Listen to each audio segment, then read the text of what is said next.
پیغام سورہ فاتحہ عقیدہ شفا اور یقین۔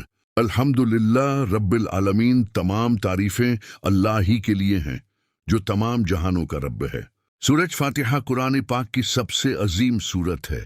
یہ وہ سورت ہے جس کے بغیر نماز مکمل نہیں ہوتی اور جس میں پورے دین کا خلاصہ موجود ہے۔ سورہ فاتحہ ہمیں یہ سکھاتی ہے کہ ہمارا رب کون ہے، ہماری مدد کون کرتا ہے اور شفا دینے والا حقیقت میں کون ہے۔ سورہ فاتحہ کو سورہ شفا کہا گیا ہے۔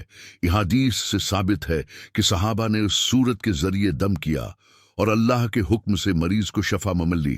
اس سے یہ بات واضح ہوتی ہے کہ شفا سورہ فاتحہ کے الفاظ میں نہیں بلکہ اللہ کے حکم اور بندے کے یقین میں ہے۔ آج ہمارے معاشرے میں بعض لوگ سورہ فاتحہ کے ساتھ لال دھاگا، لال چیز یا کسی خاص علامت کو جوڑ دیتے ہیں۔ یاد رکھیں، اسلام ہمیں یہ سکھاتا ہے کہ شفا صرف اللہ دیتا ہے۔ قرآن دریا ہے، کوئی دھاگا، رنگ یا چیز خود سے اثر نہیں رکھتی۔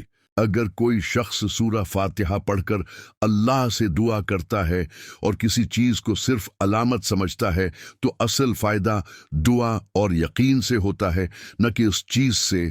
لیکن اگر کوئی یہ عقیدہ رکھے کہ فلاں دھاگا یا چیز خود سے شفا دیتی ہے تو یہ غلط عقیدہ ہے جس سے بچنا ضروری ہے۔ سورہ فاتحہ کی آیت ایاک نعبد و ایاک نستعین ہمیں صاف پیغام دیتی ہے کہ عبادت بھی اللہ کی ہے اور مدد بھی صرف اللہ سے مانگنی ہے۔ اگر ہم وضو کے ساتھ خالص نیت اور مکمل یقین کے ساتھ سورہ فاتحہ پڑھیں اور اللہ سے شفا مانگیں تو اللہ ضرور کرم فرماتا ہے، کیونکہ وہ رحمان الرحیم ہے۔